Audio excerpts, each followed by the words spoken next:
Muhammadan अब्दुहु व रसूलुहु अम्मा बाद फ़इन्न खैरल हदीस किताबुल्लाह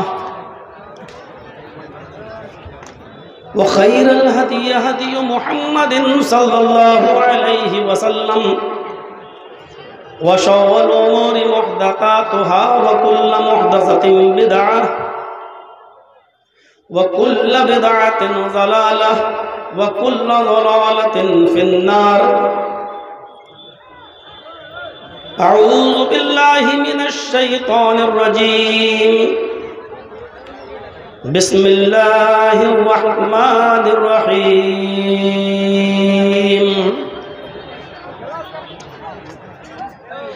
शरअ लकुम मिनद्दीनि मा वस्सा बिही नूहन वल्लज़ी औहैना इलैक वमा वस्सैना बिही इब्राहीम व मूसा व ईसा अन अकीमुद्दीन। रब्बिश्रह ली सदरी वयस्सिर ली अमरी वहलुल उक़दतम मिन लिसानी यफ़क़हू क़ौली।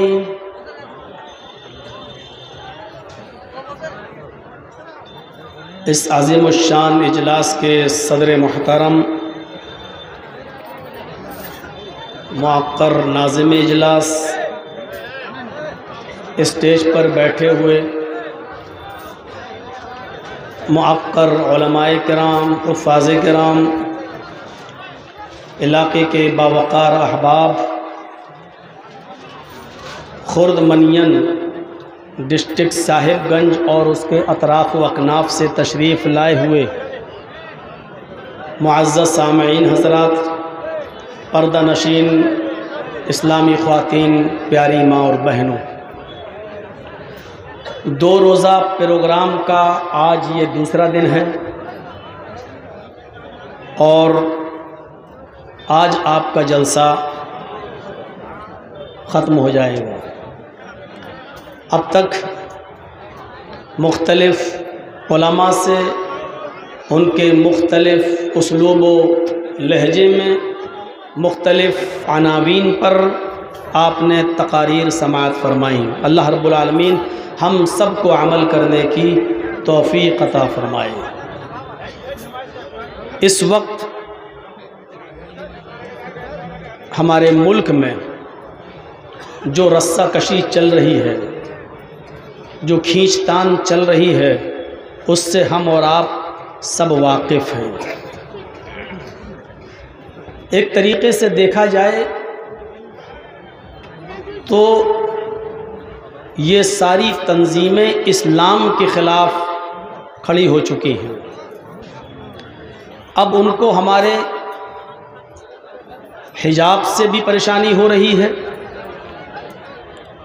हमारी आज़ानों से भी दिक्कत हो रही है, हमारी मस्जिदों से भी दिक्कत हो रही है। ये मैसेज बहुत साफ है कि हमें इस मुल्क से इस्लाम को ख़त्म करना है और 2 टोक वो ये नहीं कह पा रहे हैं कि हम इस्लाम को मिटा रहे हैं।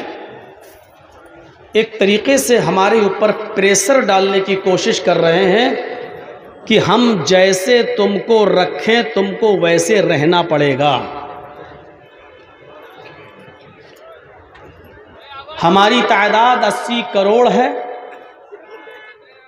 आपको हमारा ग़ुलाम बनकर रहना पड़ेगा। हम चाहेंगे तो आपकी मस्जिदों में लाउड स्पीकर लगेंगे, हम चाहेंगे तो आपकी मस्जिदें आबाद रहेंगी, हम चाहेंगे तो आप अजान देंगे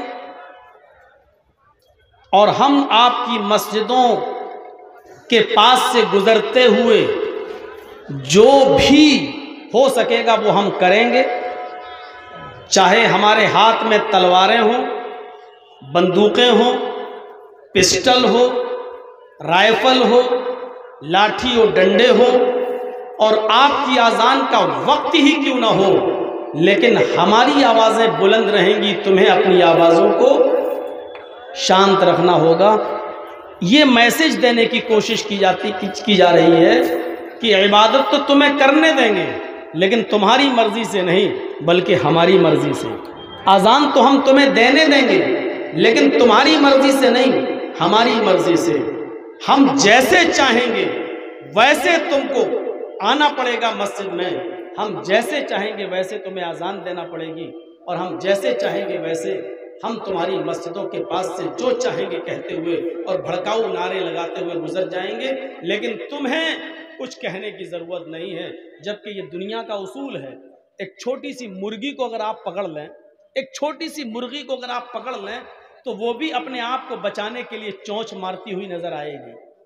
एक बकरे को अगर आप पकड़ लें और उसको उसकी रस्सी पकड़ के खींचें तो बकरा भी आपको सींग मारता हुआ नजर आएगा। यानी ये जानवर भी अपने बचाव के लिए अपनी इस्तिताअत भर, अपनी ताकत के मुताबिक अपना बचाव करते हुए नजर आएंगे। लेकिन अगर आपने हमारे नापाक हथकंडों का जवाब एक पत्थर फेंक कर भी दे दिया तो दंगाई तुम कहलाए जाओगे, आतंकवादी तुम कहलाए जाओगे, जेलों की हवा तुम्हें खानी पड़ेगी, हमें नहीं, क्योंकि हमारे ऊपर किसी का हाथ है। इतने सालों के बाद हम आज कामयाब हुए हैं, अब तुम्हें डर कर रहना पड़ेगा। ये माहौल आज हमारे हिंदुस्तान में बनाने की कोशिश की जा रही है। उसकी वजह ये है कि हमने इस्लाम की दावत उस तरीके पर नहीं दी जिस तरीके से देना चाहिए था। हमने अपने आला अखलाक और किरदार से ये साबित नहीं किया कि हम वो मुसलमान हैं और हमारा इस्लाम भी वही है। असल में हमने जो इस्लाम उनके सामने पेश किया है उस इस्लाम को वो ये समझते हैं कि ये इनका एक नया दीन है, नया मजहब है, और ये वही दीन है जो मोहम्मद रसूलुल्लाह लेकर आए। इससे पहले ये दीन था ही नहीं। जब उनके दिमाग में और उनके जहनों में ये गलत फहमी बैठी हुई है, इसलिए वो हमें परेशान भी करेंगे और इस्लाम का मजाक भी उड़ाएंगे। जिस दिन उनके जहन में, उनके दिमाग में ये चीज आ जाएगी कि दर हकीकत हम इस्लाम का मजाक नहीं उड़ा रहे हैं बल्कि हम उस धर्म का मजाक उड़ा रहे हैं जो धर्म ईसा का भी था, जो धर्म मूसा का भी था, जो मजहब नूह का भी था, जो मजहब आदम से लेकर मोहम्मद रसूलुल्लाह तक सारे नबियों का धर्म और मजहब वही था। बल्कि यही धर्म जिसका हम मजाक उड़ा रहे हैं, यही मजहब कृष्ण जी का भी था और यही मजहब रामचंद्र जी का भी था। जिस दिन उनके समझ में ये बात आ जाएगी, मेरे भाइयों, मजाक उड़ाना छोड़ देंगे और फिर वो इसकी इज्जत करेंगे। लेकिन इसकी जिम्मेदारी किसके ऊपर है? कभी हमने तसव्वुर किया है? कभी हमने तसव्वुर किया है? आज हमारे बच्चे सवाल कर रहे हैं कि मस्जिदों से वो लोग कहां चले गए जो हमें अगली सफ में खड़े हो जाने की वजह से पीछे कर दिया करते थे और भगा दिया करते थे। चलो चलो चलो। रमजान में मस्जिदों का यही हाल था ना। रोजेदार लोग आते थे, बच्चों को आगे खड़ा हुआ देखते थे, चलो चलो पीछे चलो, पीछे चलो, उनको पीछे कर दिया जाता था। ईद के दिन के बाद से वो बच्चे हमसे सवाल कर रहे हैं कि वो लोग कहां गए मस्जिदों से।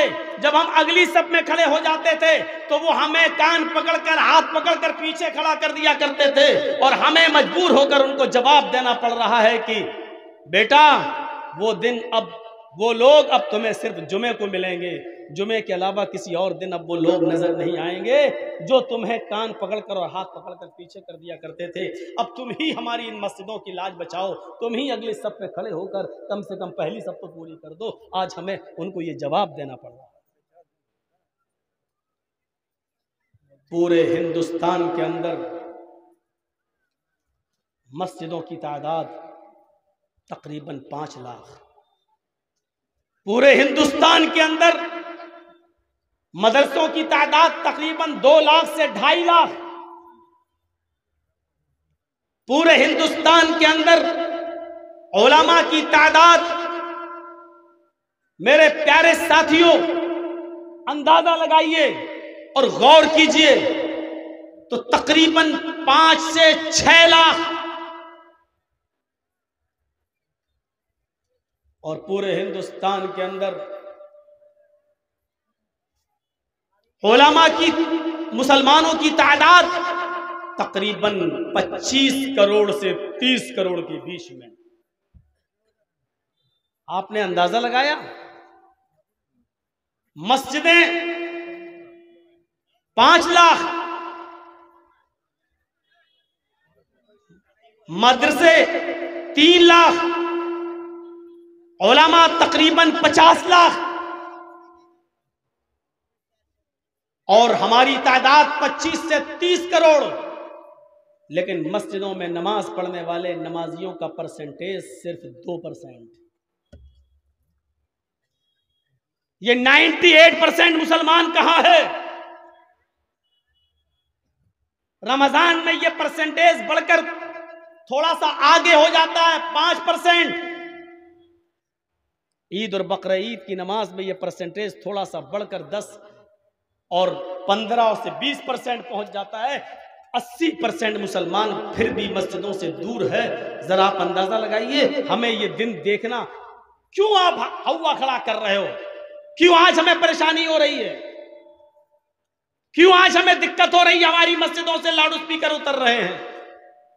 सोशल मीडिया पर कितना चल रहा है, फेसबुक पर और व्हाट्सएप ग्रुप पर ये चीजें कितनी ज्यादा अपलोड की जा रही हैं। क्या मसला है? आए अजान तेरा भी मुसलमान उठ नहीं पा रहा है और गैर मुस्लिम सो नहीं पा रहा है। कितना यह हंगामा चल रहा है। हमने अंदाजा लगाया, इस अजान का भी बड़ा अजीब मसला हो गया है। मुसलमान अजान सुनकर उठ नहीं पा रहा है और काफिर बेचारा अजान की वजह से सो नहीं पा रहा है। और हम रो रहे हैं कि ये ऐसा हो रहा है, वैसा हो रहा है, आगे क्या होगा। अपने वजूद की हम लड़ाई लड़ रहे हैं, अपनी बका के लिए हम लड़ाई लड़ रहे हैं। इसका जिम्मेदार कौन? कुरान तो ये कह रहा है कि हमने जो ये दीन तुम्हारी तरफ भेजा है, जो नाजिल किया है, जो उतारा है मोहम्मद सल्लल्लाहु अलैहि वसल्लम, ये हमने कोई नया दीन देकर तुम्हें नहीं भेजा। शरअ लकुम मिनद्दीन मा वस्सा बिही नूहन वल्लज़ी औहयना इलैक वमा वस्सैना बिही इब्राहीम व मूसा व ईसा नक़ीमुद्दीन। आए मोहम्मद सल्लल्लाहु अलैहि वसल्लम, हमने जो दीन आपके ऊपर नाफिज किया है, हमने जो दीन आपके ऊपर उतारा है, हमने आपके लिए जिस दीन को मशरू करार दिया है, इस दीन की वसीयत, इस दीन का निबास मैंने हजरत नूह के ऊपर भी किया था। इसी की वसीयत हमने हजरत नूह को भी की थी। मा वस्सैना बिही नूहन वल्लज़ी औहयना इलैक, जब नूह को जो हमने दीन उतारा था, यही दीन हमने उनको दिया था और उसके बारे में हमने आपको बाखबर कर दिया है। वल्लज़ी औहयना इलैक, उसकी वही मैंने आपकी तरफ भेज दी थी, उसकी वही हमने आपको कर दी थी, उसकी खबर हमने आपको दे दी थी। वमा वस्सैना बिही इब्राहीम व मूसा व ईसा नक़ीमुद्दीन, और नूह के बाद यही दीन मैंने इब्राहीम को देकर भेजा, मूसा को देकर भेजा और ईसा को भी देकर भेजा। कुरान तो नहीं कह रहा है कि मोहम्मद सल्लल्लाहु अलैहि वसल्लम हम आपको कोई नया दीन देकर भेज रहे हैं। हमने अपने अमल से ये साबित करने की कोशिश की है कि इस्लाम सिर्फ हमारा मजहब है और इस पर हमारी इजारादारी है, हमारा कब्जा है, और ये दीन मोहम्मद रसूलुल्लाह लेकर आए नहीं। आज जरूरत थी इस बात की कि हम गैर मुस्लिमों को बताते कि इस दीन से तुम्हें क्यों नफरत हो रही है। ये दीन तो कृष्ण जी का है, ये दीन तो रामचंद्र जी का है, नफरत नहीं करते। उनको बताते कि आपने हमारी मस्जिदों से जिस आजान को बंद कराने की कोशिश की है, ये आजान तो आपके अल्लाह उपनिषद में लिखी हुई है। अस्मल्ला मिल्लल्लाह मित्रा वरड़ो इल्लल्लाह इल्लल्ले मित्रा वरड़ो इल्लल्ले इल्लल्लाह मोहम्मद रसूल रकबरस अस्मल्ला मिल्लल्लाह मित्रा वरड़ो इल्लल्ले इल्लल्लाह। आपने बताने की कोशिश की कि आजान आपके मजहब के अंदर भी है, और जब आपने बताने की कोशिश नहीं की तो ये दिन हमें भुगतना पड़ेंगे और ये दिन हमें देखना पड़ेंगे। आज 98% मुसलमानों को तकलीफ हो रही, क्यों? जब हमारी मस्जिदों में 2% नमाजी आ रहे हैं तो फिर अजान हो या ना हो फर्क किस बात का है? क्यों हमें तकलीफ हो रही है? हमने अगर अपने अमल से साबित किया होता और अपनी मस्जिदों को भरा होता।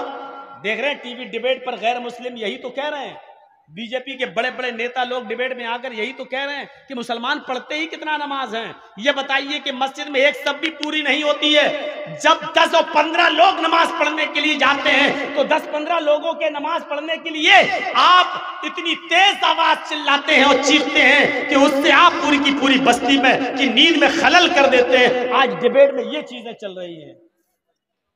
हमारे अमली किरदार पर कीचड़ उछाला जा रहा है। हमें बताने की जरूरत ये थी कि ये दीन हमारी नमाजों के बारे में तुम उल्टा सीधा क्यों बोल रहे हो? कृष्ण जी ने भी तो 5 वक्त की नमाज पढ़ी है। श्रीमद् भागवत गीता का 6वां अध्याय का मंत्र नंबर 10 उठाकर देख लो कि पूरी नमाज कृष्ण जी भी पढ़ते हुए नजर आ रहे हैं। यह बताने की जरूरत थी, लेकिन टीवी डिबेट पर कुछ कठमुल्ला ऐसे पहुंच जाते हैं, वो मुसलमानों के नुमाइंदगे नहीं होते हैं, मुसलमानों के रहबर नहीं होते हैं। चूंकि टीवी डिबेट में जो डिबेट में जाता है मौलवी, उसको 5,000 रुपए मिलता है। मैं आपको एक बात बता दूं, डिबेट में जितने लोग आते हैं 5,000 रुपए उनको मिलता है एक डिबेट का, और डिबेट में उल्टा सीधा बोलकर वो चले आते हैं जिस पर फिर मजाक होता है, और उनको उसी उल्टा सीधा बुलवाने के लिए ही कहा जाता है। अब जैसे एक मर्तबा डिबेट हो रही थी, मैं गौर से देख रहा था टीवी पर, उसमें हिजाब के ऊपर डिबेट हो रही थी। तो बताइए कि औरतों को पर्दे में क्यों रख दिया गया है, क्यों 4 दीवारी के अंदर कैद कर दिया गया है? तो मौलाना साहब उसका जवाब ये दे रहे थे कि साहब इसमें आपको परेशानी क्या है? एक औरत को, एक लड़की को इख्तियार है, वो हिजाब पहन के जाए या ना पहने, दुपट्टा ओढ़ के जाए या उतार के जाए, आपको दिक्कत क्यों हो रही है? एक लड़की की अपनी मर्जी है, वो जैसे जाना चाहे जाए। ये डिबेट में मौलाना साहब जवाब दे रहे थे, जबकि उस डिबेट में जवाब ये देना चाहिए था कि रामचंद्र के छोटे भाई लक्ष्मण ने भी सीता जी का चेहरा नहीं देखा।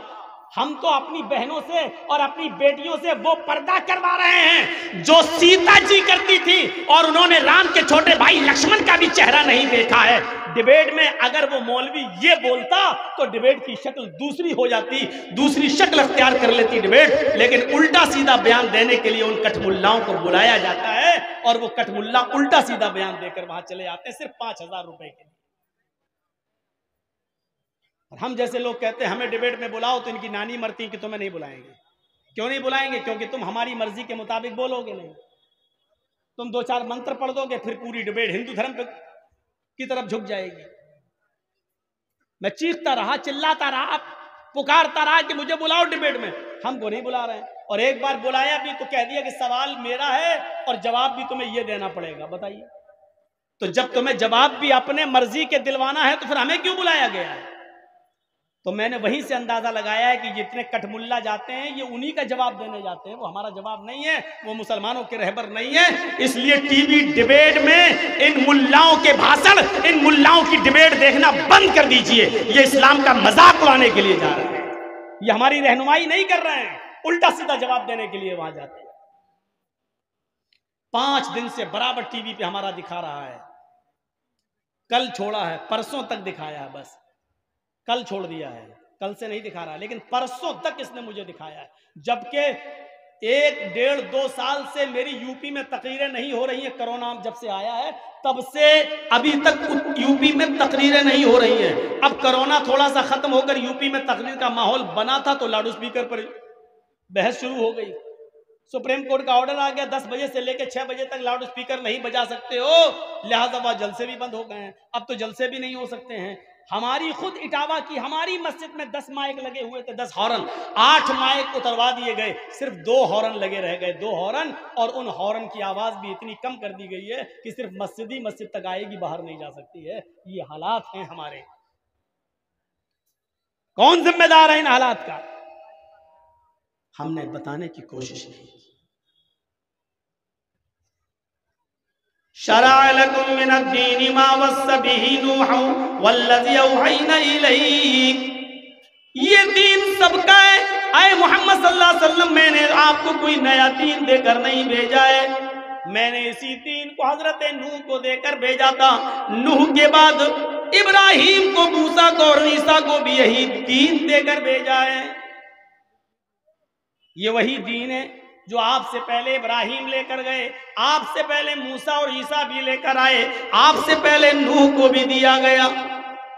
इसीलिए कुरान ने ये नहीं कहा आओ इस कुरान की तरफ, बल्कि कुरान ने ऐलान किया, कुल या अहलल किताबी तआलू इला कलिमतिन सवाइम बैनना व बैनकुम। आए मोहम्मद सल्लल्लाहु अलैहि वसल्लम, आप ऐलान कर दीजिए, आए अहले किताब, आए यहूदियों, आए ईसाइयों, आए यहूदो नसारा, आए किताब वालों, आए यहूदियों, आए ईसाइयों, आओ एक ऐसे मूल मंत्र की तरफ। देखिए कुरान ने क्या कहा, आओ एक ऐसे कलमे की तरफ, तालौ इला कलिमतिन सवाइम बैनना व बैनकुम, आओ एक ऐसे कलमे की तरफ जो हमारे और तुम्हारे दरमियान बराबर है। अल्लाह ने क्या कहा, ऐ ईसाइयों आओ एक ऐसे कलमे की तरफ, ऐ यहूदियों आओ एक ऐसे कलमे की तरफ जो हमारा और तुम्हारा बराबर है। यानी वो तुम्हारा भी कलमा है और हमारा भी कलमा है। देखिए कलमे की बुनियाद पर सारे मज़ाहिब एक हैं, हर मजहब का कलमा एक ही है, ला इलाहा इल्लल्लाह।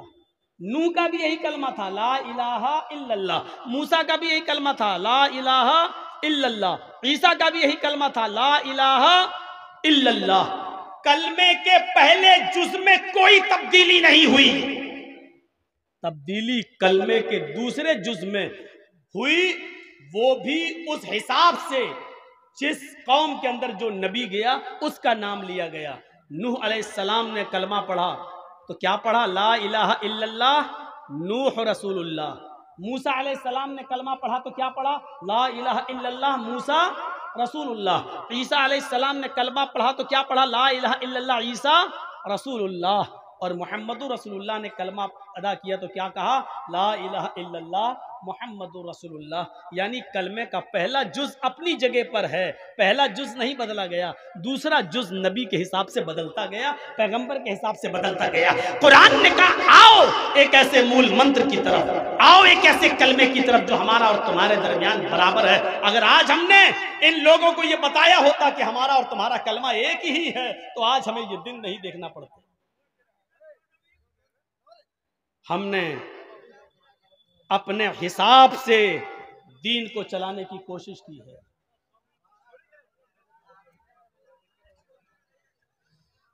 हमने अपने हिसाब से दीन को चलाने की कोशिश की है। हर चीज को हमने अपनी अक्ल की कसौटी पर परख कर खुद फैसला करना शुरू कर दिया कि ये जायज है, ये नाजायज है। दुनिया इल्म के हुसूल का जरिया दो चीजों को मानती है,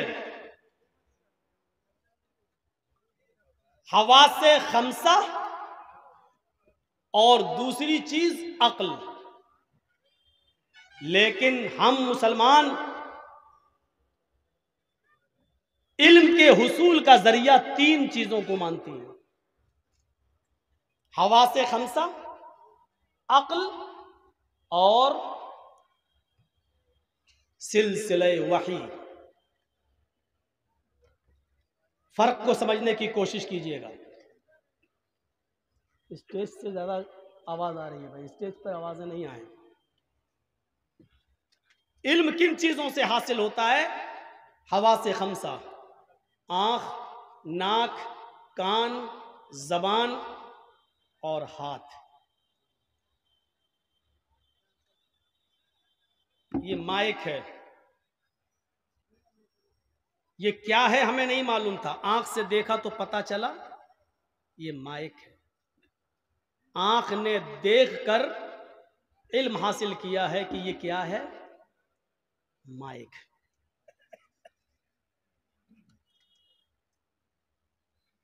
कुछ चीजें आंख से भी पता नहीं चलती।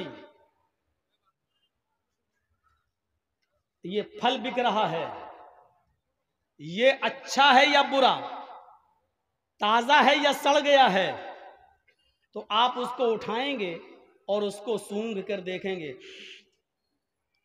घर में खाना जब सुबह से लेकर शाम तक रखा रहे और सुबह का खाना जब शाम को खाने की तैयारी होती है तो पहले उसको सूंघती हैं घर की औरतें कि देखें ये अभी सही है या बुस गया है, खराब हो गया है, तो उसको सूंघ कर देखती हैं। तो सूंघने के जरिए पता चल जाता है कि ये खाना अभी सही है या खराब हो गया है, खाने के लायक है या सड़ गया है। तो इल्म का हासिल करने का दूसरा जरिया क्या है? नाक। आंख से पता चल गया ये क्या चीज है, नाक से पता चल गया कि ये चीज खाने के लायक है या नहीं। एक चीज है हुसूल इल्म के लिए जरिया कान। हमें पता नहीं ये क्या है, नहीं जानते, पहली बार देखा, किसी से पूछा कि ये क्या है, क्या हुआ, क्या दिक्कत है भाई आप लोगों को? भाई पूरे साल मैंने झारखंड छोड़ दिया है और आइंदा भी हम झारखंड आना नहीं चाह रहे हैं, क्यों हमें मजबूर कर रहे हैं आप लोग? इसीलिए हम तंग आ चुके हैं आप लोगों से, कसम खा रखी है कि हम नहीं आएंगे झारखंड, छोड़ दिया हमने, फिर भी आप लोगों को सब्र नहीं आ रहा है। सुन लीजिए, बड़ी मुश्किल से 6 साल से पीछे पड़े थे शफीक साहब, और मेरे मुंह से निकल गया अच्छा कराना है जलसा तो करा लो मई में। मुझे मालूम था कि मई में कराएंगे नहीं, बारिश का मौसम है, उन्होंने कह दिया ठीक है मई में भी करा लेंगे, तो जबान दे दी थी इसलिए आ गया हूं, वरना मैं आता नहीं। मैंने छोड़ दिया है सिर्फ इन्हीं आदतों की वजह से। इस जलसे के लिए भी मुझसे कहा गया था कि हम आपको 10 बजे टाइम दे देंगे, लेकिन 1 बजे के टाइम दिया जा रहा है। हमें मालूम है कि कितनी वादा खिलाफी होती है और क्या होता है, इसलिए मैंने छोड़ दिया बिहार और झारखंड। मुझे और मजबूर मत कीजिए, इसलिए मुझे बंगाल के जलसे अच्छे लगते हैं। स्टेज पे सिर्फ 2 लोग रहते हैं, तीसरा नहीं रहता है। मजबूर कर दिया आप लोगों ने मुझे, जबान से निकल गया था ठीक है मई में करा लो, और तैयार हो गई कमेटी की ठीक है करा ले, इसलिए मैं आया हूं। जबान दे दी थी तो चलो रखना पड़ेगी। अब बताइए कि 5:30 बजे की मेरी ट्रेन है, पाकुड़ से पकड़ना है, 3 घंटे का सफर है, हमें बहुत थोड़ी देर बोलना है, उसमें भी आप नहीं सुन पा रहे हैं। तो पहली चीज हुसूल इल्म के लिए क्या है? आंख। पता चल गया।